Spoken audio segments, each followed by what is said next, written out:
अस्सलाम वालेकुम। आपको आज के प्रोग्राम में खुशामदीद कहते हैं। आज मुझे दो हवालों से बात करनी है। एक मामले का ताल्लुक पाकिस्तान की ब्यूरोक्रेसी से, जिस पर अभी कुछ ही देर में मैं बात करूंगा। दूसरा उसका ताल्लुक एमक्यूएम लंदन की सियासत से है। चौधरी निसार बिलाकर बोले और ऐसा लगता है कि एमक्यूएम लंदन के हवाले से अब पाकिस्तान की रियासती पॉलिसी आ गई है कि इन्हें पाकिस्तान में सियासत की इजाजत नहीं होगी। इस पर प्रोग्राम के दूसरे हिस्से में बात करेंगे।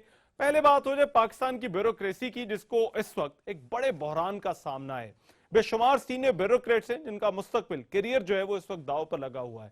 और ये बहरान इस वजह से है कि हुकूमत ने ब्यूरोक्रेसी को अपने कंट्रोल में करने की कोशिश की और आला अदलिया ने इस कोशिश को नाकाम बना दिया। इस मामले की तफसीलात मैं आपको बताता हूं, मगर बुनियादी नुकता यह है कि जाती पसंद और नापसंद और सियासी बुनियादों पर ब्यूरोक्रेट्स की तरक्की के फैसले किए गए, उनसे जी हजूरी कराने की कोशिश की गई और इस काम के लिए रूल्स ऑफ गेम जो है वो ही तब्दील कर दिए गए। अब सुप्रीम कोर्ट के बेंच, जिसकी सरबराही चीफ जस्टिस साकिब निसार कर रहे थे, उन्होंने अपने एक हालिया फैसले में ऐसी तमाम प्रमोशंस को कलअदम करार दिया है और सेंट्रल सिलेक्शन बोर्ड को फिर से इन ब्यूरोक्रेट्स की प्रमोशन के हवाले से फैसला करने को कहा गया है। अब जो मुतासर होने वाले ब्यूरोक्रेट्स हैं जिनको नवाजा गया था, तो बड़े सीनियर अफसर उनमें शामिल हैं, जिनमें एडी ख्वाजा, फवाद हसन, फवाद, मारूफ अफजल, तारिक मसूद वगैरह के नाम है। मामला अब ये था कि 10 फरवरी 2014 को हुकूमत ने जो है वो एक मेमोरेंडम जारी किया था और ये जो सीनियर अफसरान हैं, सीनियर ब्यूरोक्रेट्स हैं, इनकी प्रमोशन के लिए जो है वो 5 नंबर रखे गए और वो नंबर थे ईमानदारी के, जिनको इंटेग्रिटी के मार्क्स जो है वो कहा गया। और हर अफसर के लिए लाजिम था कि वो इन 5 में से 3 नंबर जो है वो हासिल करता। और ये तरीकाकार बेसिकली रखा गया, बोर्ड की सवाबदीद थी और फिर बोर्ड चाहता, जिसे चाहता जो है वो प्रमोशन दे देता और जिसे चाहता उसकी प्रमोशन जो है वो रुक जाती। 2015 में इसी तरह सेंट्रल सिलेक्शन बोर्ड हुआ, 2016 में इसी तरह से बोर्ड हुआ। 400 अफसरान ग्रेड 20-21 के थे, 19-20 के मुख्तलिफ ग्रुप्स के, जिनको तरक्की दी गई। अब जो मुतासर होने वाले थे, जिनकी सीनियरिटी थी मगर उसके बावजूद उन्हें प्रमोशन ना मिली, उन्होंने क्या किया, वो कोर्ट में चले गए। कोर्ट ने इस हवाले से स्टे ऑर्डर दे दिया और ऑर्डर जो था वो मनसूख कर दिया। हुकूमत हाई कोर्ट में गई, वहां से भी हुकूमत को ये जवाब मिला। अब सुप्रीम कोर्ट गई, वहां सुप्रीम कोर्ट ने भी अब 13 मार्च 2017 को यह फैसला दे दिया है, इस ऑर्डर को खत्म कर दिया। 2015-16 की जितनी भी तरक्कियां हुई थी वो सारी की सारी जो है वो गैर कानूनी हो गई हैं। अब इस सारी सूरत में हुकूमत का यह मौकफ यह है कि हम तो भाई मेरिट पर कर रहे थे, हमारा यह हक है प्रमोशन देना, प्रमोशन रोकना, हमें परफॉर्मेंस देखना पड़ती है। दूसरी तरफ जो है वो ये अफसरान है और मामला लगता है ऐसे जैसे ये टसल ब्यूरोक्रेट्स और हुकूमत के दरमियान अब आने वाले दिनों में मजीद बढ़ेगी। सूरत हाल का जिम्मेदार कौन है, आगे क्या होगा और कब तक इस तरह ब्यूरोक्रेसी को जो है वो सियासी कंट्रोल में लाने के लिए उनसे ताबेदारी कराने की जो है वो कोशिश जो है वो ये क्यों की जा रही है, इस पर बात होगी। मेरे साथ जो दो बड़े अहम लोग मौजूद हैं इस हवाले से बात करने के लिए, उनका मैं तारुफ करा दूं। बैरिस्टर मसरूर शाह साहब एडवोकेट है, सुप्रीम कोर्ट के माहिर कानून है और इस केस में जो अफसरान अदालत में गए इस ऑर्डर के खिलाफ उनके वकील भी थे। बहुत शुक्रिया मसरूर साहब। ताहिर आलम साहब साबिक आईजी हैं इस्लामाबाद, सीनियर ब्यूरोक्रेट। ताहिर आलम साहब आपका बहुत शुक्रिया। ताहिर आलम साहब मैं आपसे आगाज करूंगा, कितना बड़ा बहरान है आप इस वक्त देखते हैं ये ब्यूरोक्रेसी के लिए? देखिए जी, इस वक्त इसकी वजह से अफसरों की, आला ओहदे के अफसरों की इतनी कमी हो गई है। मैं पुलिस की बात करता हूँ कि पुलिस में इस वक्त जैसे केपी के आईजी का ओहदा खाली हुआ है तो कोई ऐसा अफसर नहीं है जिसे लगाया जा सके। या एक माह बाद पंजाब का ओहदा खाली होगा तो उस वक्त तक ये मैटर डिसाइड नहीं हो चुका होगा। इसी तरह और बहुत से महकमे हैं। बैक वक्त तकरीबन ये बोर्ड की तरफ से रिकमेंडेशन थी कोई 250 ऑफिसर्स की, उसमें से 105 ऑफिसर्स के केसेस वापस कर दिए गए हैं और उन एक्सेप्ट नहीं की गई। फेडरल पब्लिक सर्विस कमीशन की रिकमेंडेशन को, जो कि पूरा एक बोर्ड था, उसकी रिकमेंडेशन को रद्द कर दिया गया और वापस भेज दिया गया। हैरानगी की बात है कि पीएम सेक्रेटरीट के पास इंफॉर्मेशन कहां से आई। तो जब हम इस पर सोचते हैं तो पता चलता है कि डेफिनेटली इंटेलिजेंस एजेंसीज हैं। अब जब बोर्ड की मीटिंग होती है उस वक्त भी इंटेलिजेंस एजेंसीज की राय आती है। बोर्ड के इंतहाई सीनियर मेंबर्स होते हैं जो उन तमाम ओपिनियन को देखने के बाद फिर वो ये राय कायम करते हैं किसी को प्रमोट करने या ना प्रमोट करने की। और इस मरतबा भी उन्होंने कोई 150 के करीब ऑफिसर्स हैं बोर्ड ने खुद जिनको प्रमोट नहीं किया। यहाँ पर तो मामला डिस्क्रेशन गया ना, सवाबदीद उन्हें दे दी। अब देखना यह है कि वो कौन सी इंटेलिजेंस एजेंसी की रिपोर्ट थी, क्या वो सेम एजेंसी ने अपनी रिपोर्ट बदल ली? काश कोई इस वक्त हाई कोर्ट या सुप्रीम कोर्ट का जज होता मगर जो इंक्वायरी कर अगर सकता किसी अफसर के बारे कि में वो ऐसी रिपोर्टें रिपोर्ट क्यों है बुलवाई गई? कि वो ठीक नहीं है, करप्ट है, तो फिर तो उसे प्रमोशन तो छोड़े, फिर तो उसे वैसे ही फारिग कर देना चाहिए। देखें जी, मैं तो सिर्फ ये मेरा ये पॉइंट है कि अगर किसी इंटेलिजेंस एजेंसियां किसी अफसर के बारे में ये रिपोर्ट देती हैं कि भाई ये रिपोर्ट, इसका जो कैरेक्टर है, इसकी इंटेग्रिटी जो है वो ठीक नहीं है, फिर तो प्रमोशन छोड़े, फिर तो उसे घर भिजवाना चाहिए ना। तो फिर सवाल ये पैदा होता है कि ऐसे ऑफिसर्स को क्यों प्रमोट कर दिया गया जिनके खिलाफ इंक्वायरियां चल रही थी? ऐसे ऑफिसर्स को क्यों प्रमोट कर दिया गया जो नैब को पेमेंट करके प्ली बार्गेन करके वो छुटे थे? ठीक। ऐसे अफसर क्यों राइट, प्रमोट मसरूर शाह साहब, आप उन लोगों के वकील थे जो अदालत में गए जो इस ऑर्डर के खिलाफ, क्यों आप समझते थे ये बुनियादी तौर पर तो वजीर आजम जो है वो सिविल ब्यूरोक्रेसी को हेड करते हैं, चीफ एग्जीक्यूटिव है, उनका सवाबदीदी इख्तियार होना चाहिए, जिसको प्रमोट करना है वो करे, जिसको नहीं करना वो ना करें। देखें, सवाल ये है कि वजीर आजम बिल्कुल कानूनी तौर पर सिविल ब्यूरोक्रेसी के हेड हैं, लेकिन जब तक सरकारी नौकरों का ताल्लुक है सिविल सर्वेंट्स का, तो उनकी प्रमोशन, डेफरमेंट, सुपरसेशन एक कानून के तहत होती है। वो रायविंड में अपने चौकीदार, अपने खानसामे को तो अपनी मर्जी से प्रमोट करें, नौकरी से निकाल दे, डिमोट कर दे, वो उनका बिल्कुल हक है। लेकिन जहां तक सिविल सर्वेंट्स का ताल्लुक है, इसके लिए पूरा स्ट्रक्चर्ड कानून मौजूद है। अब इस केस में जिस तरह मैं आपको बात कर रहा हूं कि देखें, एक बात तो पहले अभी बात हुई इंटेलिजेंस रिपोर्ट्स की, ये मैं पहले तस्दीक कर दूं कि ये 2006 में हाई कोर्ट और सुप्रीम कोर्ट ने होल्ड किया था। पहले इंटेलिजेंस रिपोर्ट्स की बेस पर अफसरों को सुपरसीड किया जाता था, लेकिन ये अकबर होती केस में सुप्रीम कोर्ट ने होल्ड किया है कि इंटेलिजेंस रिपोर्ट का इस्तेमाल गैर आईनी है प्रमोशन के लिए।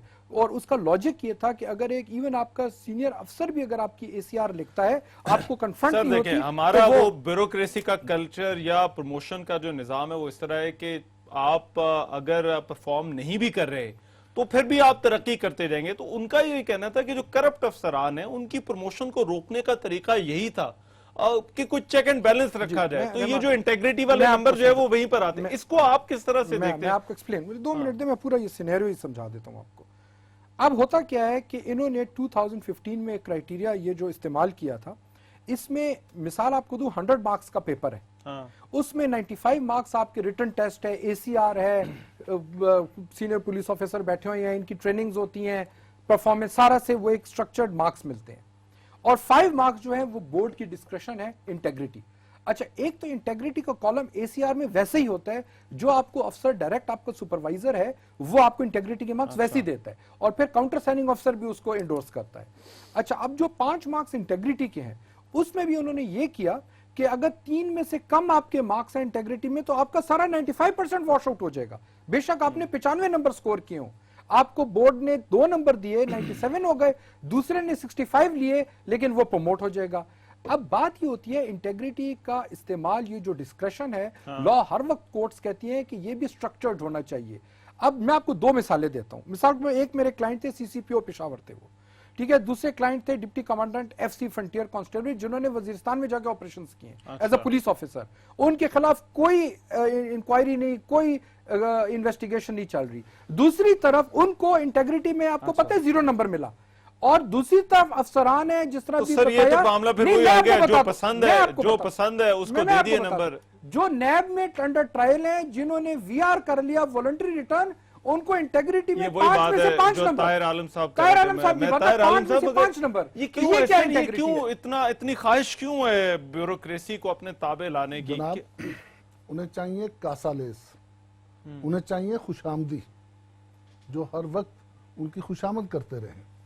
मुझे बताएं कि एक ऑफिसर जो है वो पब्लिक के ग्रीवेंसेस को रिड्रेस करने की बजाय क्या वो सारा जोर इस पर लगा दे कि वो दीदार करता रहे उनका, और बार बार तो पूरा कल्चर ही करता रहे, इससे खराब हो जाएगा। और उसके बाद न सिर्फ यह किया गया है, बल्कि दूसरी तरफ ब्यूरोक्रेट को डाल दिया गया कि भाई तू एक एजेंसी का एक प्यादा भी आ जाता है तो तू उसका एहतराम कर, एहतराम तो वो करना आपके- चाहिए। आपकी मतलब ऐसी- उसके आपके नीचे बारे में भी कोई उल्टी सीधी कोई चीज लिख उसके दे। नीचे भी झुक जा, उसका भी कहना मान, ताकि अब जिन लोगों ने मैनेज कर लिया, अपनी रिपोर्ट्स अच्छी तैयार करवा ली, और जिनका पीएम सेक्रेटरी से ताल्लुक राब्ता अच्छा था वो हो अच्छा। गए, और जिनका नहीं था या जो जिनमें वो सिफ्त नहीं थी खुशामदी की, वो रह गए। तो ये बड़ी खतरनाक। मगर मसरूर साहब मुझे एक और चीज समझाइए जो शायद मेरे समझने के लिए भी है कि ये जो 5 नंबर जिनका सारा मामला था जिसकी वजह से आप अदालत में गए, ये सेंट्रल सिलेक्शन बोर्ड ने करना है। इसमें मतलब आप ये किस तरह से कह सकते हैं कि भाई इसमें फिर वजीर आजम की सवाबदीद आ जाएगी? मतलब वो डिसाइड तो बोर्ड ने करना है, तो सेंट्रल सिलेक्शन बोर्ड फैसला करता है कि बोर्ड की इसको कंपोजिशन नंबर देने या नहीं देने। इसमें बोर्ड की सिलेक्शन कंपोजिशन भी देख ले। बोर्ड में कौन होता है? सीनियर मोस्ट सेक्रेटरी होते हैं इसमें, आपके डिपार्टमेंट के हेड अगर पुलिस सर्विस है तो पुलिस सर्विस के सीनियर अफसरान है, इसमें एफपीएससी के सेक्रेटरी होते हैं, वो सारे secretary establishment is the secretary of the board as well. तो बेसिकली तो विफाकी हुकूमत ही है। अब सेक्रेटरी एस्टैब्लिशमेंट जो प्राइम मिनिस्टर की एक आंख के इशारे को अगर वो कहे कि इसको करना है प्रमोशन, उसकी हिम्मत है कि वो कहे नहीं मैं नहीं करूंगा। तो बेसिकली हुकूमत चाहती थी। तो आप ये कह रहे हैं कि सेंट्रल सिलेक्शन बोर्ड तो फ्रंट पर है, मगर पीछे जो है वो कंपोजिशन तो हुकूमत ही है। एक चिट आती थी, जिधर हाँ लिखा है तो वो हाँ हो जाता था, ना होती थी। मगर ताहिर आलम साहब, अब क्या इसका अब ये रास्ता रोका कैसे जा सकता है? मतलब आप ये कहते हैं कि ठीक है परफॉर्मेंस भी एक मेयार हो, हुकूमत ये कहती है, आप लोग कहते हैं कि परफॉर्मेंस ये नहीं हो सकती कि हुकूमत जो है वो नंबर दे 5 नंबर और कम नंबर वाले को जो है वो फेल कर दे। देखें, दरमियान मिडवे कोई है? कोई सिविल सर्वेंट्स पर बहुत से चेक है। उसकी मुलाजमत के दौरान जहां वो कोई गलत काम करता है उसके सीनियर्स हैं, गवर्नमेंट है। जहां वो करप्शन करता है, नैब है, एफआईए है, इस तरह के इदारे हैं जो उसको साथ साथ आप ये कह रहे हैं कि इनफ हैं, जो काफी हैं, जो चेक्स एंड बैलेंसेस हैं। इससे ज्यादा भी आप बनाना चाहें तो बना दें। असल में जब तक हम सेंट्रल सिलेक्शन बोर्ड को इंडिपेंडेंसी नहीं देंगे, इसे एनॉटमी नहीं देंगे, एक्ट ऑफ पार्लियामेंट के तहत इसे खुद मुख्तार नहीं बनाएंगे, उस वक्त तक ये होता रहेगा। आर्मी की प्रमोशन पोस्टिंग देख लें आप, क्या हमारी किसी गवर्नमेंट का अच्छा रोल है? आप एक कर्नल क्या एक सूबेदार की ट्रांसफर पोस्टिंग भी नहीं कर सकते। लेकिन ब्यूरोक्रेसी को ताबेदार रखना है, अपने ताबे में रखना है, क्योंकि इससे काम लेने एक ऐसा कल्चर डेवलप किया जा रहा है जिसकी वजह से गवर्नेंस मुतासर होगी। अगर मैं चापलूसी के जरिए से आया हूँ तो फिर मैं पूरी एक प्रमोशन के मामले को लेकर पूरी ब्यूरोक्रेसी का जो कल्चर है वही बदल जाता है। मैं मसरूर साहब, अब 2 ऑप्शन मेरे ख्याल है जो कंसिडर हो रही हैं। एक तो ये कि डी नोटिफाई कर दें, शायद वो रिव्यू अपील में भी जा सकते हैं। जो आप जिस पार्टी को रिप्रेजेंट कर रहे थे, जिन अफसरान को, उनकी नजर में क्या बेहतर तरीका अब क्या हो सकता है? देखिए इसमें वेरी ब्रीफली बेसिकली जो डिस्क्रेशन है वो स्ट्रक्चर्ड हो। मिसाल के तौर पर अगर आप कहते हैं मैं इसको इंटेग्रिटी में से 0 नंबर दे रहा हूं, बिल्कुल दें, लेकिन कोई रीजन दें आप। अच्छा। अब अगर रीजन नहीं देते तो इन इटसेल्फ इसका मतलब है कि बदनीयती के ऊपर आपके पास शामिल है। कि अगर आप एक आदमी का 35 साल का रिकॉर्ड सिंपली ब्रश साइड कर दें और कहें मैं रीजन भी नहीं देता हूं, तो फिर वो जो है बदनीयती हो जाती है। और इसमें आप देखें जो प्रमोट हुए हैं, अब जिस तरह मॉडल टाउन के लोग हैं, या अब आप देखें जिसमें मेरिट ना सिर्फ होना चाहिए बल्कि वो नजर भी आना चाहिए। मेरिट श्रीलंकन टीम को फायरिंग के दौरान भाग के सबसे पहले दुम दबा के भागा, उसको भी प्रमोट कर दिए। ठीक है, बहुत शुक्रिया बैरिस्टर मसरूर शाह साहब, ताहिर आलम साहब, आपका बहुत शुक्रिया। बहरहाल मामला बड़ा सेंसिटिव हसास मामला है, क्योंकि ये एक प्रमोशन का मामला तो है, मगर इससे पूरी ब्यूरोक्रेसी का जो कल्चर है और हमारे मुल्क की जो गवर्नेंस इस तरह से होती है, उस कल्चर पर जो है वो ये चीज असरअंदाज हो रही है। हुकूमत को अब जरा सोचना चाहिए कि अब आगे बढ़ना है तो मेरिट ना सिर्फ होना चाहिए बल्कि वो नजर भी आना चाहिए जिन अफसरान को प्रमोशन दी जाए। अभी एक ब्रेक लेंगे, ब्रेक के बाद हम बात करेंगे मुतादा कौमी मूवमेंट जो लंदन है उनकी यहां पर सियासत की क्या कोई गुंजाइश है या नहीं, इस पर बात होगी इस ब्रेक के बाद।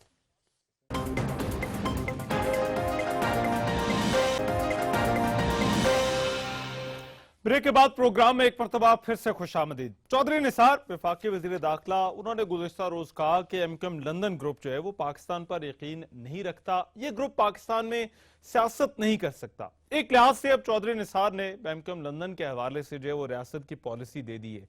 अब ये जो डेवलपमेंट है और उनका ये जो बयान है वो एमक्यूएम पाकिस्तान के लिए भी बड़ा अहम है, 2018 के इंतखाबात के हवाले से भी बड़ा अहम है, और फिर जो कराची की सियासत है उस हवाले से भी बड़ा अहम है।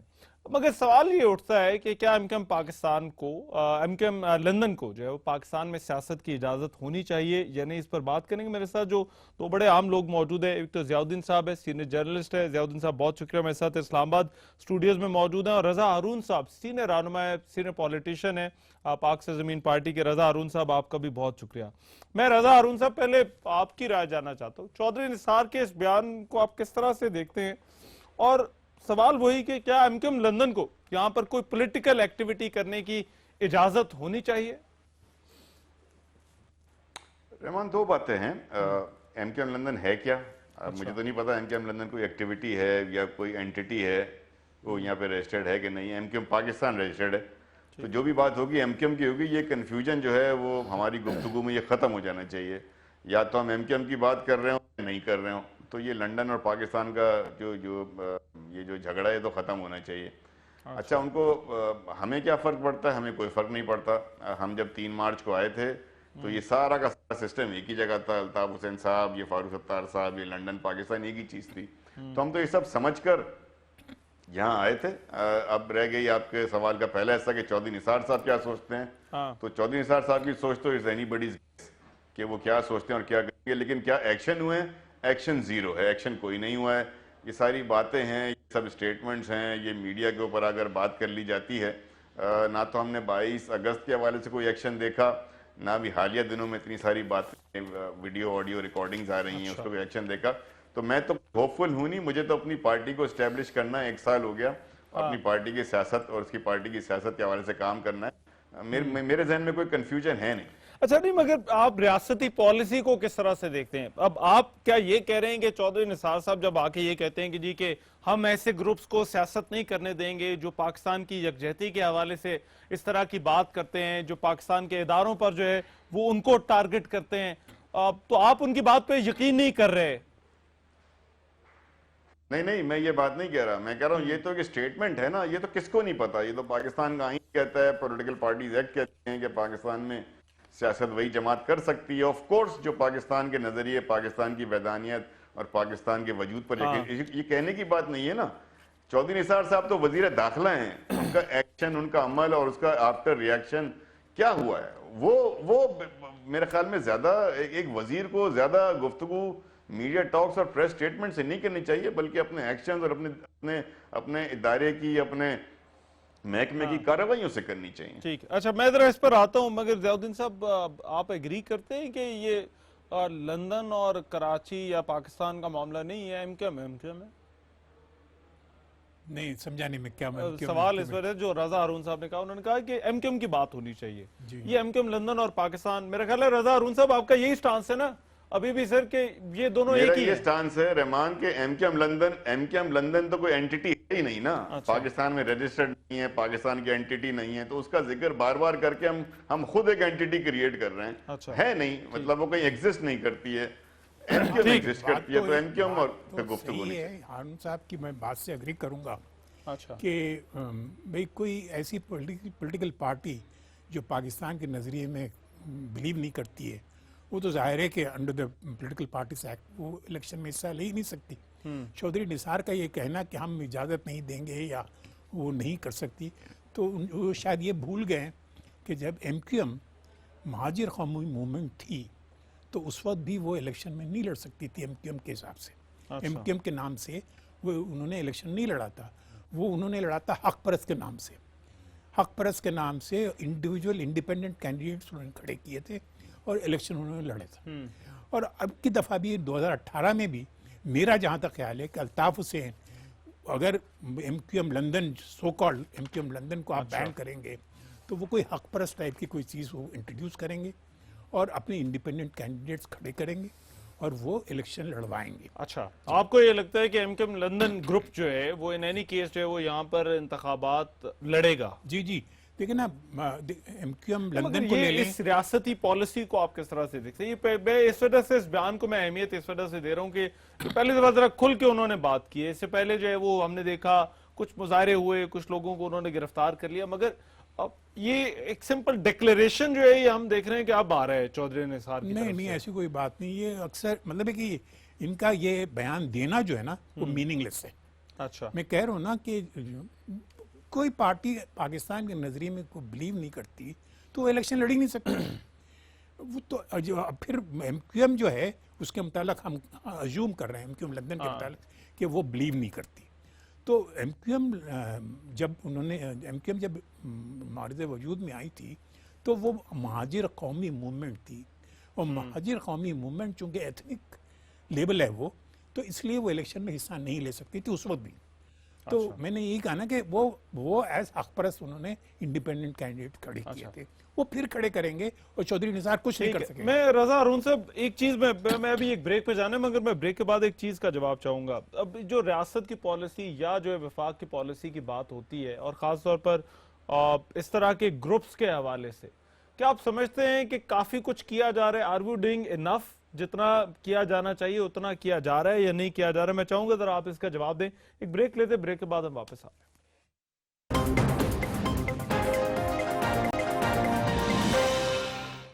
ब्रेक के बाद प्रोग्राम में एक मरतबा फिर से खुशामदीद। बात हो रही है एमक्यूएम लंदन के हवाले से जो रियासती पॉलिसी है। रजा अरुण साहब, अब आपको ये लगता है, और इस वक्त हमें मैं ये भी बताता चलूं, जनरल रिटायर्ड अब्दुल कयूम साहब मुस्लिम लीग नून के रहनुमा है, उन्होंने भी हमें ज्वाइन कर लिया। जनरल साहब थैंक यू सो मच। रजा अरुण साहब, जो बात मैं आपसे पूछना चाह रहा था, आपको क्यों लगता है ये कॉल और फेल में एक तजाद है हुकूमत की, खासतौर पर इस ग्रुप के हवाले से पॉलिसी पे? देखिए Rahman, action should speak louder than words, और स्पेशली जो हमारे फेडरल मिनिस्टर्स होते हैं, और इंटीरियर मिनिस्ट्री बहुत सेंसिटिव मिनिस्ट्री है, बहुत रिस्पॉन्सिबल पोस्ट है। यहाँ मैं समझता हूँ कि चौधरी साहब एक जिम्मेदार आदमी हैं और उनकी कॉम्पिटेंस में भी कोई शक नहीं है मुझे, लेकिन मेयर स्टेटमेंट्स देना, हमने तो, आपको याद होगा 22 अगस्त की स्पीच के बाद प्राइम मिनिस्टर का भी स्टेटमेंट आया था, वो अगले दिन की हेडिंग थी। तो अगर ये सिर्फ अखबारी बयानात हैं, अखबारी स्टेटमेंट्स हैं, और एक एक्ट ऑफ टेररिज्म और एक्ट ऑफ ट्रीजन कमिट हो जाए, चारों मुल्क के चारों सूबाई असम्बलियाँ जो हैं वो करारदादें पास कर दें, एक्शन के लिए डिमांड करें, कौमी असम्बली करारदाद पास करे, सेनेट करारदाद पास करे, फिर सिंध की असम्बली ने तो आर्टिकल 6 डिमांड कर दिया जिसके एमक्यूएम खुद मेंबर। तो अगर ये तमाम चीजें फिर सिर्फ हवा में ही हैं अभी तक, तो फिर आप इसको कॉल और फेल में तजाद नहीं कहेंगे तो क्या कहेंगे? या फिर आप इसको इन एक्शन कहेंगे। इसीलिए मैं कहता हूं कि मीडिया के स्टेटमेंट्स की वैल्यू शाम की 9 बजे की खबरों के बाद खत्म हो जाती है। अगले दिन तो इदारे का और महकमा जाती कार्रवाई होनी चाहिए। अगर वो फॉलो नहीं करती तो these are just mere media statements. ठीक है जनरल कयूम साहब, आपको ये तासुर सर क्यों जा रहा है कि बस हम तरह बयानात शयानात हम दे देते हैं? चौधरी साहब जो है वो बड़ी धुआंधार किस्म की प्रेस कॉन्फ्रेंस करते हैं, मगर बात सिर्फ वहीं तक रहती है। और खासतौर पर अगर ये हम, क्योंकि इल्जामात बड़े संगीन थे रॉ के हवाले से, फिर जो है वो पाकिस्तान के खिलाफ काम करने के हवाले से, मगर हमने फिर कभी इससे आगे बात जाती हुई नहीं देखी। देखिए रजा अरुण साहब की बात से इन प्रिंसिपल तो मैं एग्री करता हूँ कि हमें जो मुल्क दुश्मन लोग हैं और जिनकी इन्वॉल्वमेंट है उनको कैफे किरदार तक पहुंचाना चाहिए, और action should speak louder than word, बिल्कुल बजा पाता है। लेकिन ये लोग जो बाहर मुल्कों ने बिठाए हुए हैं ना, ये ऐसे ही नहीं बिठाए हुए। ऑनेस्ट टू गॉड मैं आपको बताऊं कि ये जो बैरूनी दुनिया है, वेस्टर्न कंट्रीज, मुझसे ज्यादा रजा अरुण साहब भी जानते हैं, आप भी, जावदीन साहब मेरे बहुत मेहरबान दोस्त हैं, इनको भी पता होगा कि इनके डुअल स्टैंडर्ड्स हैं, अपने लिए कुछ और, दूसरों के लिए कुछ और। आप देखिए मनी लॉन्ड्रिंग के अंदर भी कैसे सेव करके, आपको पता है कि कातिल हैं, ये मुल्कों के खिलाफ इनकी गद्दारी करते रहे हैं, यहाँ रात से पैसे लेते रहे हैं, लेकिन इवन देन वो अपने स्टैंडर्ड्स अपने तौर पे रखते हैं। जो BLA का बंदा होगा दूसरों को, इसलिए प्रैक्टिकल डिफिकल्टी होती है। मैं आपको मगर जनरल साहब सवाल ये था कि आर वी डूइंग इनफ? क्या हम वो सब कुछ कर रहे हैं जो हमें करना चाहिए? क्योंकि मेरा ख्याल है वो इमरान फारूक कत्ल केस में भी जो है वो कहा जा रहा है कि बुनियादी जो है वो बात इसी चीज पर अड़ी हुई है कि बंदे पाकिस्तान के पास हैं और जो है वो बरतानिया मांगता है, हम दे नहीं रहे। देखिए बात यह है रहमान कि अगर इल्ताफ हुसैन को उसके अपने बंदे छोड़ गए और वो ट्रेटर समझते हैं और मुल्क दुश्मन समझते हैं, तो देयर इज नो क्वेश्चन कि गवर्नमेंट के लिए एन आयोटा ऑफ पी उसके लिए तो सिंपली होगी। ये आपको मैं अश्योर करता हूँ कि ये पूरा जोर लगा के अपनी तरफ से पूरी एफर्ट हो रही है, और जो निसार साहब ने बहुत कुछ किया और बहुत कुछ हो रहा है। कई चीजें बिफोर टाइम कहने की जरूरत नहीं होती, लेकिन ये एक मुश्किल मराइल है। बैरूनी दुनिया से वो हमारे ऊपर तनकीद तो करते हैं, कभी ह्यूमन राइट्स की, कभी किसी का, कभी किसी किसी का, लेकिन जब इस तरह के दरिंदे उनके पास होते हैं, अच्छा। उनको लाने के लिए वो रोडे भी अटका। I get your point. अच्छा, जरा साथ ही रहेगा ज़ियाउद्दीन साहब, क्या आपको लगता है कि हम पूरा जोर लगा रहे हैं और बात उनकी तरफ अड़ी हुई है, क्योंकि कहीं ना कहीं जो है वो बैरूनी दुनिया जो है वो बचाना चाहती है, प्रोटेक्ट रहमान, करना चाहती मुझे है? पता नहीं जोर किस किस्म की आपके समझ में आ रही है। लेकिन कराची अर्बन सिंध का वोट जो है ना, महाजिर का vote, so called Muhajir Urdu speaking का वोट आज भी अल्ताफ हुसैन का है। अच्छा, ये वो इलेक्शन जब भी होगा अल्ताफ हुसैन अपने कैंडिडेट्स खड़ा करेंगे। अभी हम रजा हारून साहब या फारूक सत्तार साहब बड़े डिसेंट लोग, ये हमेशा से एक डिसेंट चेहरा रहा है एमक्यूएम का, लेकिन on their own they are not leaders. Altaf is a leader, यानी आप इन्हें माने या ना माने, अल्ताफ इज द लीडर। या गुलाम मुस्तफ़ा कमाल हो, फारूक सत्तार हो, रजा हारून हो, ये they have been promoted by Altaf Hussain. और मगर अभी इनका आना जो है वो क्या उसने सियासी तौर पर वो फर्क नहीं डाला, वो आपको नजर कुछ नहीं नहीं आता? डाला, कुछ नहीं डाला। अच्छा, ये इलेक्शन लड़के देख लें अपने अपने टिकट पर, अच्छा, ये इलेक्शन नहीं जीत ठीक। सकेंगे मैं कराची। रजा हारून साहब कुछ कहना चाह रहे हैं। रजा साहब, यू वांट टू कमेंट? जी जी, बिल्कुल, मैं ज़ियाउद्दीन साहब बड़े हैं, लेकिन मैं विद ड्यू रिस्पेक्ट डिसएग्री करता हूँ। ऐसा नहीं है कि सारे महाजिर का वोट जो है उर्दू स्पीकिंग का अल्ताफ हुसैन साहब का है। मैं मिसाल देता हूँ आपको। देखें, 2002 के इलेक्शन के रिजल्ट उठा के देख लें। हम नहीं थे ना, जब तो अल्ताफ साहब एक ही जगह थे। 2002 के इलेक्शन में एमक्यूएम कराची से 5 नशिस्तें हारी है, और कौन से इलाकों की हारी है? औरंगी टाउन, पीआईबी, गुलशन इकबाल, फेडरल बीरिया आगे वाला इलाका, वहाँ की नशिस्तें हार गई थी। तो ऐसा नहीं है। दूसरी बात यह है कि अभी जो 2015 के इलेक्शन हुए हैं लोकल गवर्नमेंट के, इसमें एमक्यूएम 3 डिस्ट्रिक्ट हार गई है। एमक्यूएम के पास 3 डिस्ट्रिक्ट का वोट नहीं है, और 3 कराची के 6 में से 3 डिस्ट्रिक्ट हार गई है। प्लस मगर आपको 2013 का इलेक्शन याद होगा, नहीं सुन ले, सुन ले, एक बात की ना तो उसको फैक्चुअल करेक्शन जरूरी है। ठीक, 2013 के आपसी इलेक्शन में इख्तिलाफ 10 लाख भी वोट तो थे पीटीआई ना? को पड़ा है। अच्छा, 10 लाख वोट पीटीआई को पड़ा है कराची में, ये फरिश्तों ने नहीं डाला। तो लिहाजा इसको ओवर सिंप्लीफाई ना करें, और खुदा के वास्ते Urdu speaking community, Muhajir community को इतना पैथेटिक मत पेश करें कि वो एक ऐसे आदमी को जो इंडिया का एजेंट हो, जो टीवी पर आकर गाने गाता हो, जो नाचता हो, जो औरतों को साथ को बिठाकर गलत बातें करता हो, महाजिर उसके साथ जुड़े रहना पसंद करेंगे। साहब, ऐसा 1 मिनट नहीं है। दीजिएगा। ये तो महाजिरों को भी और उनके मुतालिक इस तरह की टैगिंग करने वालों को भी सोचना चाहिए कि हम हिस्ट्री के अंदर भी कभी ऐसा नहीं होगा सारा वोट उनको पड़ा हो। तो ये factually with due respect Ziauddin साहब से मैं डिसएग्री करता हूँ। ठीक है। जनरल साहब, आपको लगता है कोई फर्क पड़ा है? जी जी, देखिए, मैं ये कहना चाहूंगा, रजा हारून साहब की बात को मैं आगे लेके, ज़ियाउद्दीन साहब का इंतहाई एहतराम है, लेकिन मैं कहूँ कि ग्राउंड रियलिटी ऐसे नहीं है। उर्दू स्पीकिंग लोग मुहिब्बे वतन लोग हैं। मैं 3 साल पाकिस्तान स्टील का चेयरमैन रहा, और मैं बहुत इन लोगों से डील करता रहा, बल्कि इंटीरियर कराची में जाके कई स्कूलों के फंक्शन में एज ए चीफ गेस्ट जाता रहा। ऑनेस्ट टू गॉड, इसके अंदर बड़े अच्छे लोग हैं, और जब उनको ये पता चल जाए कि ये बंदा मुल्क के खिलाफ है और कातिल है और इसने ये किया, तो आपने एक एनवायरनमेंट उनको क्रिएट कर दी। पहले तो खौफ व हरास था ना, यहाँ जो बंदा वोट नहीं देगा, जो आगे नहीं आएगा, वो पकड़ के बोरी बांध। उसके अंदर मैंने जब मिल्की सेक्रेटरी था बेनजीर भुट्टो साहबा के साथ, तो मैंने ये देखा खिजी ग्राउंड, अकूबत खाने, लोगों की डरते थे, खौफ व हिरास था। अब जब वो दूर हो गया है और लोगों ने नारा बुलंद किया और ये लीडरशिप सामने आ गई है, तो आई कैन अश्योर यू कि there will be a change in Karachi. अच्छा, वो तो चले सर, पॉलिटिकल एक मामला है ना, मगर अब मेरा ख्याल है जो रियासत से सबसे बड़ा सर सवाल वही, फिर मैं उसी पर आऊंगा। ये चीजें मंतकी इंजाम तक क्यों नहीं पहुंचती? ये सारी की सारी चीजें, मैं अब इंटीरियर मिनिस्टर साहब खुद तो आते नहीं शोज में, हम आपसे जहरी बातें पूछेंगे कि भाई आप आगे कह तो देते हैं ये रॉ वाला मामला है, आप आगे कहते हैं कि ये कराची के अंदर ये कुछ, मंतकी इंजाम तक हमें कोई इश्यू सर पहुंचता नजर नहीं आता सर।